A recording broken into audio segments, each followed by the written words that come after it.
Breaking news. Patrick Vieira has been unveiled as the new manager of Crystal Palace after a bit of an extensive managerial search looking at several different managers. Nuno Espirito Santo was talked to, who is now the manager of Tottenham Hotspur.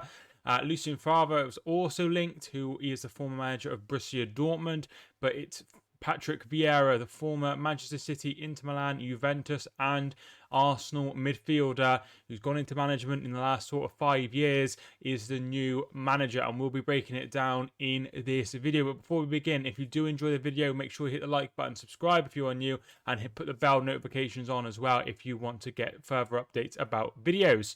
So he is the new manager, replacing Roy Hodgson, who was there for 3.5 years and was very, very good at what he does. He's always been very, very good at what he does. He's kept them safe. He's got them some big wins. I remember they went to beat, they went to the Etihad Stadium and they won 3-2 there. That was the year City retained the title in 2019. He's also gone to several other places like Chelsea and got results. Arsenal, he's beaten at the Emirates as well. So he does go to these places and get results. I think he beat Manchester United as well. So they're very, very, very good for that. He knows how to get the best out of his players. It's a big job for Vieira. It's probably the biggest job he has had so far. He'll be under the spotlight a lot more than he was at Nice. But he started his career with Man City. So he started his career with Man City in the youth. I think it was under 21 manager. And he was a part of the development squad system before joining New York City, the sister club to Manchester City. And he had some interesting players. He had Jack Harrison while he was there, who is now a Leeds player. He was at City, but he has just in the last few days made a permanent switch to Bielsa's Leeds. He did fairly okay. He didn't pull up any trees. He had a 44% win ratio with New York City, and then he left. He was signed by Nice in 2018, and he was there for 18 months. During that time, he finished 7th with Nice, gaining a Europa League spot, and he didn't do too well the next season. They went out in the group stages of the Europa League, and a run of 5 losses in all competitions led to him leaving his job. Several players who are out of contract, who are the older players, I think one of them is Andros Townsend, and several other players are all out of contract, and it'll be interesting to see what happens there. There are a lot of aging players in this squad. There are some very exciting players in the squad as well, some players that are very, very good. Wilfried Zaha is the obvious one, who is probably their best player. But Eze is also a very, very good player, young player, exciting player that could go on and have a very, very good career. Milivojevic is also a very, very good, steady player as well.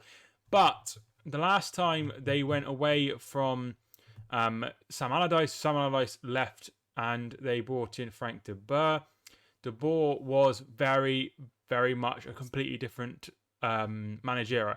So he played a 3-5-2. He tried to play a completely different style of football than what they were used to under Allardyce. Pardew, Pulis and Holloway, all before them, played a completely different style of football to De Boer, and it did not work. And he was sacked after 4 Premier League games, lost all 4, and did not score a single goal in those 4 games.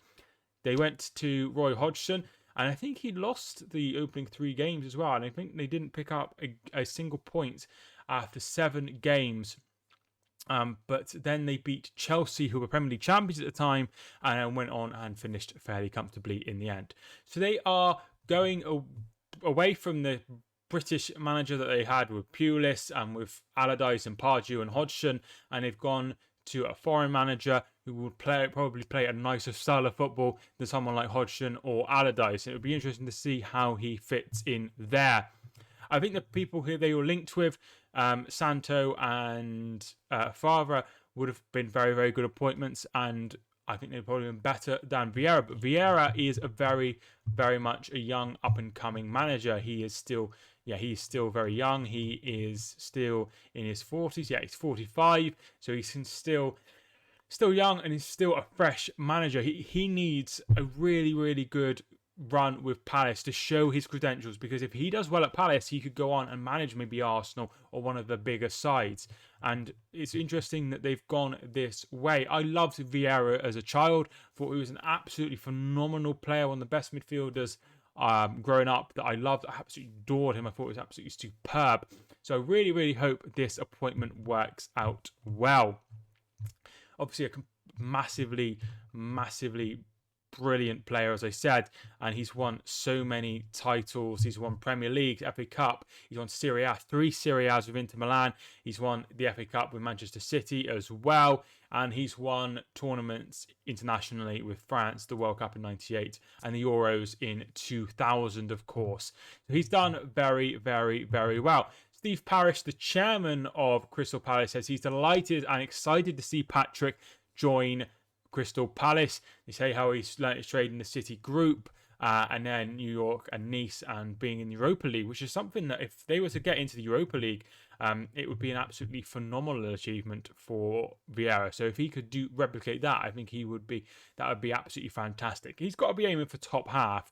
Palace usually are in the bottom half, but safe.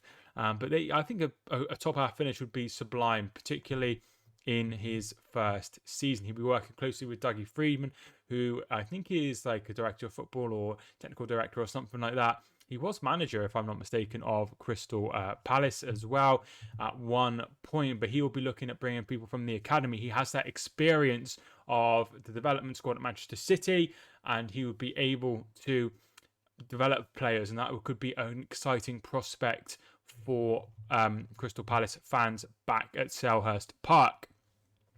It's going to be tough, I think. It's going to be a tough to adjust for him because he hasn't got the used to Premier League football. He's very much been in America and he's been in France, but I'd imagine he's been looking at coming over here with a possibility of a role, and he has played in the Premier League, but obviously not for a long time. He'll know, being part of the City Group, he'll know the young players that are very, very good, and the players that have probably gone now that he would have managed, but they could also be a part of it.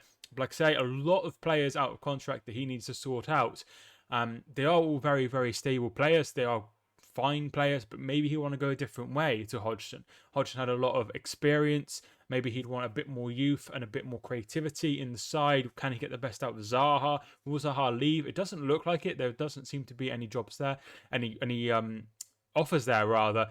So it doesn't look like he's on the move.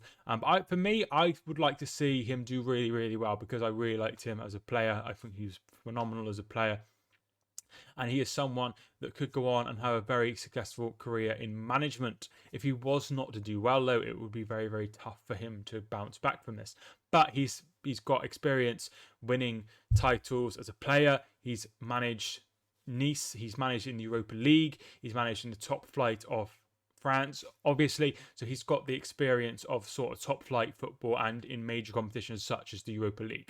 So I think this will be a good appointment, and I think he will do very well. If you are a Crystal Palace fan, let me know how you feel about the managerial appointment of Patrick Vieira, who was certainly dropping hints on his Twitter before this announcement with eagle emojis and red and blue heart emojis and tagging for Fabrizio Romano as well. So feel free to let me know how you feel about it, but I really hope you have a good season if you are a Crystal Palace fan. Thanks so much for watching this video. Hope you enjoyed. Yeah, if you did, leave a like and subscribe if you are new with your bell notifications on for future videos. But thanks so much for watching. We'll be covering as much football as we can over the next season, so I hope I will see you there. But thank you for watching.